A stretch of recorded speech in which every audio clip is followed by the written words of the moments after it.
Hey guys, another episode of Pixel Effects. Just gonna do a little E3 hopes and dreams for this year. Things I hope to see. E3 2016 was not that exciting to me, honestly. There were some big things, like things that got me excited. I was surprised at Resident Evil 7 being shown off. That was a surprise to me. God of War, not so much. Sony and a lot of big companies these days find one or two big games to latch on to, and that's what they run with. Sony, I've owned every system since, I was born back in the last year of the 80s. And they don't make games like they used to. When I grew up, companies, back then you had Sega, Nintendo, and then Sony came around in '96 and stuff. But companies back then had more imagination. They tried new things. I mean, you had Earthworm Jim. The game wasn't good, but you had Bugsby, Vector Man, Blasto, Unhunter. There were just a lot of games out there, throughout the 90s. It was just like, companies tried new things. And some games that they did good, you get sequels. But they didn't just let that be the only game on their system, They tried different things, You had Spyro, the Crash game, Spider-Man, which is coming back, Do I think it would be as good as the 90s Spider-Man? No. But for Sony, lately they've been they hype up oh, here's another God of War. I don't really care, That's if you hear that beep, my friend, we're talking about Overwatch. But I don't care about God of War, It's a good game, yes. But it's make something new. You don't have to have another numbered sequel of a game to be good. You don't need another Uncharted 5. You don't need God of War 16. You don't need, I guess Knack is still new and Sony's president thinks the game is something amazing. I don't know. But not all games are meant to have sequels, Because some games, you just end up, you round them off after a while. If you do make a sequel game, don't let that be your hype point. Let it just be oh, here we're making a new God of War. Don't let that be the only thing that drives your company forward, And I'm looking at this E3 this year, Sony. I want to play a bingo game. I need to make a chart. I don't know if I can do it, but I'm expecting, they're going to talk about God of War. They may mention, what was that game, Boston or something. I was hyped for that back when they first showed it, but now I could care less. Talk about VR, maybe show a trailer of one or two games they're working on that, that would be the only games they work on. Yeah, they may show off Crash. I know Sony's gonna be the ones to show off Destiny and Spider-Man, and I'm thinking Kingdom Hearts, and they'll talk about Final Fantasy maybe. That's another thing about E3 lately. They show off trailers for games not coming out for several years.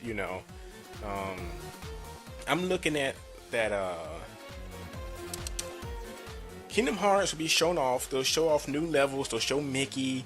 They'll have the whole Kingdom Hearts theme song playing, and the orchestra music getting you all smooth and stuff. And they may show a villain, and they'll say we're still working on it, coming soon, but we won't see the game for another 2 to 3 years. So, it's hard to keep getting hyped for games that aren't coming out for 6 years. Do like Far Cry, announce it, but then have the release date set for 5 or 6 months away. That's okay. Don't show me a game like Final Fantasy 7 to get people hyped and then say, oh, it's not coming out to 2020, or 2025. Well, I may be dead by then, But Sony, this E3, what I'd like to see, there's no point in talking about PlayStation Plus anymore. I'd like to see better games that come out every month for it, But honestly, at this point, I'm tired of it. It's like you get the games and it's it's no longer a hype point of it. You know, when it first came out, you know, oh, free games, we get some big games, but now lately it's just, let's dig at the bottom of the barrel at Walmart and pull out some cheap game, you know, and here you go, people. Of course, this week we get Killzone, I mean, not Killzone, Killing Floor 2, which is pretty fun. So, you know, every now and again you get good games like that. My personal favorite was Sleeping Dogs. That was the best game I've ever played. Almost the best game I've ever played in my life. You know, if I had a top 10 games list, which I am working on, I'm actually doing like a top 100 games, and like each week I'll do like a top 10 for that week. But it would be in the top 4, if not 3, of my favorite games, just for the story, you know, and the gameplay was amazing. Why that company decided to do an MMO, I don't know. They should have just did a sequel. You have the perfect characters, the setting, you know. But this E3 for Sony, like I said, I know they're going to show off Destiny, probably maybe Crash, God of War, Kingdom Hearts, Final Fantasy, Boston Games, Spider-Man. Did I say Spider-Man? I think I may have. They'll talk about how gaming is about coming together, or some cheap little speech like that, you know, and they'll have some tech demo. They'll probably show off Knack 2. They'll probably hype it up in its own little 25-minute presentation, trying to show it off like, this is what you can do now in Knack, and I'll be like, I don't care. They may show some, you know, Japanese RPGs. Not sure really. Sony lately has been kind of, I don't know, they've been kind of all over the place. They'll probably talk about the PlayStation Pro, which, you know, again, I don't really care for it because it's not true 4K. I think it came out way too early because you got Microsoft about to release the Scorpio, which is said to be more powerful than the Pro. If anything, you know, I love my PS4. The reason I won't ever sell mine is because I had the original PT demo still on it. But I feel like the PS4 Pro is basically this generation's 32X. If anybody grew up in the 90s, you know what I'm talking about. It's anybody not born in the 90s. It is an attachment Sega Genesis made to kind of bridge the gap between Sega Genesis and its next gen system at that time, the Sega Saturn. It died also because, you know, Sega couldn't support it correctly. But anyway, they released the 32X as an add-on for people who couldn't afford to jump at that moment. And it meant that was the start of messing up Sega. That was one of the many things that killed them in the console war, was doing stuff like that. And that's what I feel like Sony did right here. Not killing themselves, of course, but it's just the fact that they released this too early. And to me, it's pretty much just it's the PS4 32X basically. You know, they could have had a PS5 if they wanted, but they said, you know what, let's just release this little system right here. It's a slight upgrade to the PS4, but not really, you know. So, but yeah, they'll probably show it off. They won't talk about the PS Vita. They pretty much killed it off in America because they couldn't support it. And like I said, hopefully they announce some VR games. Because people say that there are VR games, and there are some good ones, you know. There are some indie, great PS4 games. But for big name games, honestly, the last one I've played was Resident Evil 7. It was amazing. And that's it. You know, my friend has my PS, he's had it for at least 2 months now. My VR unit. And I just haven't got it back yet because I want it back because, you know, it's still mine. But I could care less to go get it because there's just nothing to do with it besides sit it back in my floor when it gets here. So I'm hoping they announce some more games for it. I hear Tekken has a VR mode, so I'll check it out. Final Fantasy 15 was supposed to have one, but they kind of, I don't know what they're doing with 15. And, you know, that's a whole story about, you know, if you're going to release a game and talk about post content, don't take 2 years on it. You said you were going to have VR mode in it, you know, after launch. You know, I done uninstalled 15 and stuck it back up on my bed somewhere because I could care less now. You know, you wait this long, I'm not going to come back to a game 2 years later because you finally stuck it out, no, keep up with the times. So, I'm thinking to myself, I'm thinking Sony will come in third place this year. They'll get points, of course, for showing off stuff like Kingdom Hearts and Destiny 2. But honestly, I think the big focus this year is going to be the Scorpio and the Switch, which now will go to Microsoft. And for this show, they're doing it a day early on Sunday, and they're going to show off the Scorpio. This is Microsoft's time to turn around, or to turn back around, because what messed them up with the Xbox One was talk about DRM and it not being a gaming system, but if anything else, it was a multimedia system. They hyped it up as you can watch TV, you can, check emails, you can make breakfast, everything besides games. They were like, this is what you can do with the Xbox One. And I was like, why would I want this? I don't care about all these features. Some social features are cool, but I could care less. Sony, that was one big disappointment also with the PS4. All those social features they had when it was first announced, and how you could like easily jump into somebody else's game and play with them. Go back and watch that sometimes. Go back and watch that original PS4 E3 trailer. It's a big disappointment from what they came out with. I mean, I love my PS4, but the features they originally announced, that's what hyped me up. And you didn't get anything like that. It's a jumbled mess right now with half the community features. But the Scorpio, it sounds like some developers are saying Microsoft got their game back on track. So hopefully this E3 they're going to show off games, and show off how powerful the Scorpio really is, which I think will be a big talking point, if they do it right. And games they can announce for it, do like a multi-mix like you did with the Xbox. I love my Xbox. You had MechAssault, you had that Voodoo Doll, Voodoo Vince, I think it was. You had, Halo, you had racing games, show off all that stuff again, you like, don't just be like, the Xbox was originally kind of like a more mature system to me growing up. It was like, man, all these older kids are playing it. Kind of show off that. Don't be afraid to show that off some, You don't have to be all ages, but just show off a new, maybe Killer Instinct. I'm sure they'll have something Gears of War related. I mean, I could care less because Gears of War should have ended with 3.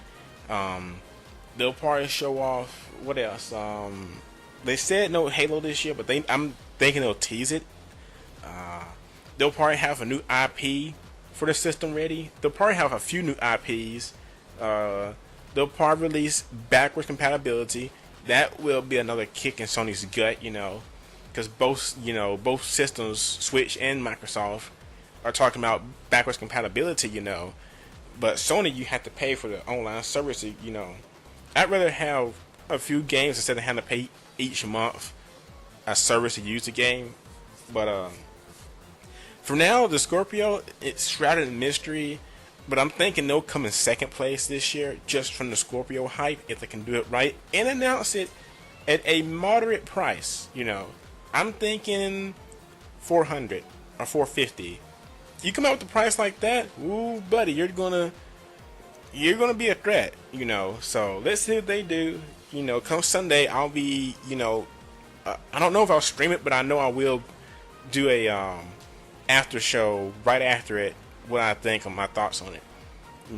And last up on the list is Nintendo. What a surprise. I love my Switch. It is a great system. The games so far, not many, but each one has been great that I've loved it. From, I love Zelda.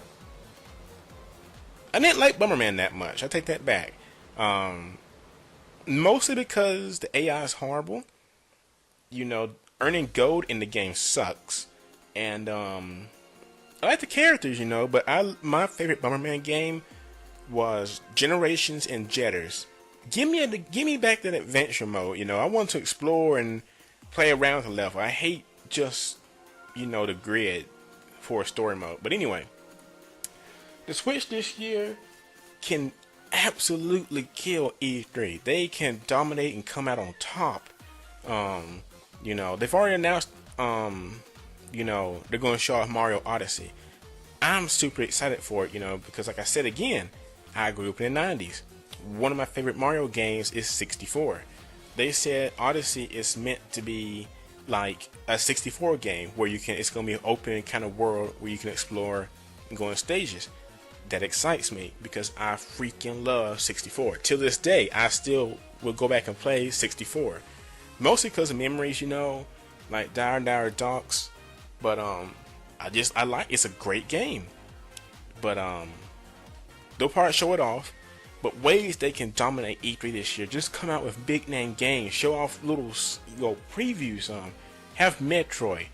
I doubt they'll have a new Star Fox this soon. If they had a Star Fox, it'd be awesome. Tease a new Smash Brothers. Just show the logo of Smash Brothers, and you'll get people hyped for it. What else could they do? They got they got some more DLC for Zelda. They could show it off. Maybe mention more about the online service. That's another big thing.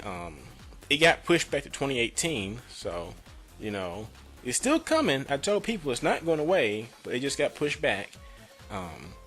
It's going to be $20 for a year, and pretty much I think like a month it's like $4. Honestly, it's a fair price. You get the online lobbies, voice chat, and a classic game selection.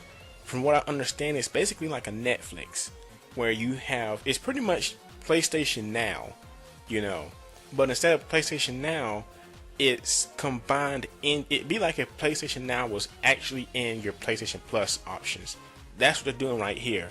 Right now, it's just NES games.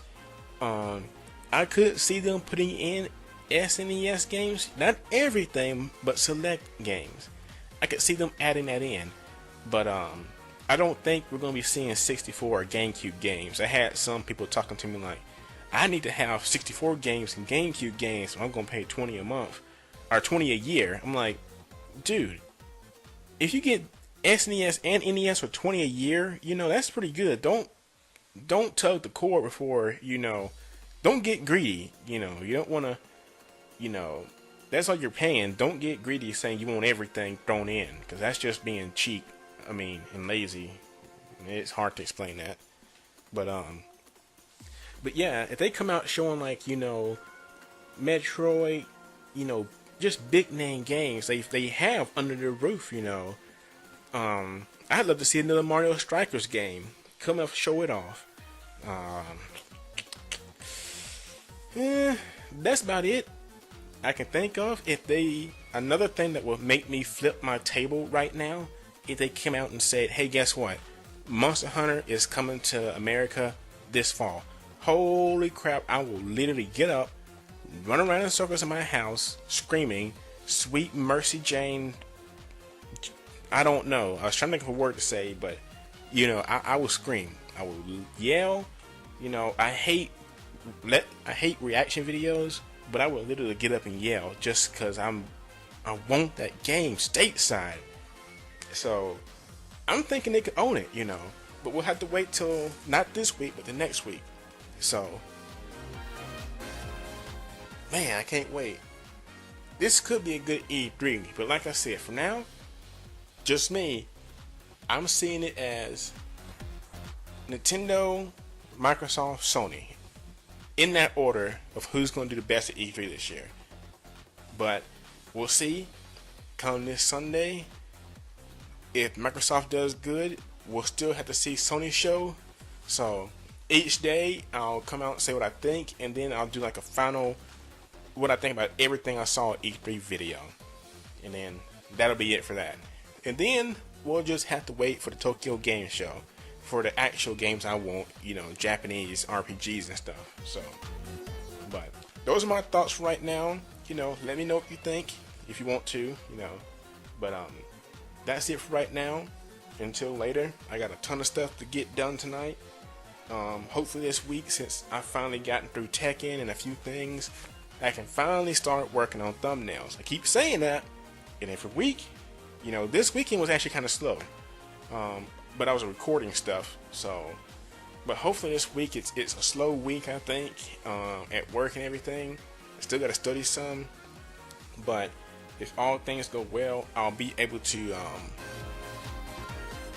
make some thumbnails for my videos. I need to get on that, you know.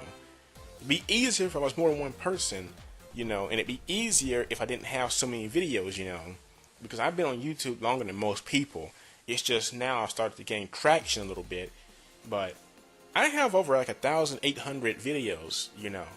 That's a lot of thumbnails to make, you know, when you have to sit there and click and drag. And what makes it harder for me, you know, I use all this stuff on a 60-inch TV.